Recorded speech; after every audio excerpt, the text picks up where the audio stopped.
வேர்களின் ரகசியம். ஒரு மூங்கில் மரத்தின் கதை. ஒரு அழகான கிராமத்தில் இனியன் என்ற சிறுவன் தன் தாத்தா அன்புடன் வசித்து வந்தான். ஒரு நாள் தாத்தா அவனிடம் ஒரு சிறிய விதையை கொடுத்தார். இதை உன் தோட்டத்தில் நடு, இது உனக்கு ஒரு பெரிய பாடத்தை கற்றுக் கொடுக்கும் என்று தாத்தா சொன்னார். இருவரும் சேர்ந்து அந்த விதையை மென்மையான மண்ணில் நட்டார்கள். ஒரு மாதம் கடந்தது. இனியன் தினமும் அந்த இடத்திற்கு சென்று தண்ணீர் ஊற்றினான். ஆனால் மண்ணுக்கு மேலே ஒரு சிறிய துளிர் கூட வரவில்லை. ஆனாலும் தாத்தா சொன்னது போலவே அவன் நம்பிக்கையுடன் அந்த இடத்தை தினமும் கவனித்துக் கொண்டான். ஒரு வருடம் ஓடிவிட்டது. நிலம் இன்னும் அப்படியேதான் இருந்தது. இதை பார்த்த பக்கத்து வீட்டுக்காரர் மணி இனியனை பார்த்து சிரித்தார். ஏன் இந்த வெறும் மண்ணுக்கு இவ்வளவு பாடுபடுகிறாய்?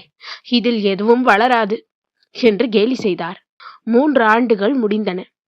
இன்னும் செடி முளைக்காததால் இனியன் மிகவும் சோர்வாக உணர்ந்தான். தாத்தா, நான் தினமும் தண்ணீர் ஊற்றுகிறேன், ஆனால் இன்னும் ஒரு செடி கூட வளரவில்லையே. என் உழைப்பு எல்லாம் வீணாகிவிட்டதா என்று கவலையுடன் கேட்டான். தாத்தா அன்பு இனியனின் தோளில் மென்மையாக கை வைத்தார்.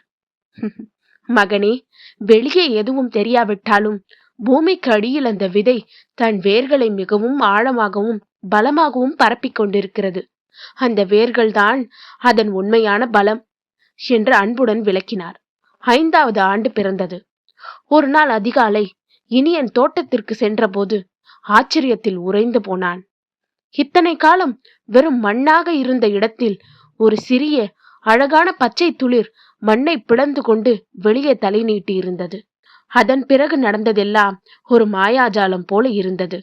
அடுத்த 6 வாரங்களில் அந்த சிறிய துளிர் மின்னல் வேகத்தில் வளரத் தொடங்கியது. ஒவ்வொரு நாளும் அது பல அடி உயர்ந்து கொண்டே போனது. இனியனால் தன் கண்களையே நம்ப முடியவில்லை. வெறும் 6 வாரங்களில் அந்த மூங்கில் மரம் 80 அடி உயரத்திற்கு விண்ணை தொடும் அளவுக்கு வளர்ந்து நின்றது. ஊரே திரண்டு வந்து அந்த அதிசயத்தை பார்த்தது. இனியன் அண்ணாந்து பார்த்து வியந்தான். இது வெறும் 6 வார உழைப்பு அல்ல இனியன், இது 5 ஆண்டுகளும் 6 வாரங்களும் சேர்ந்த உழைப்பு.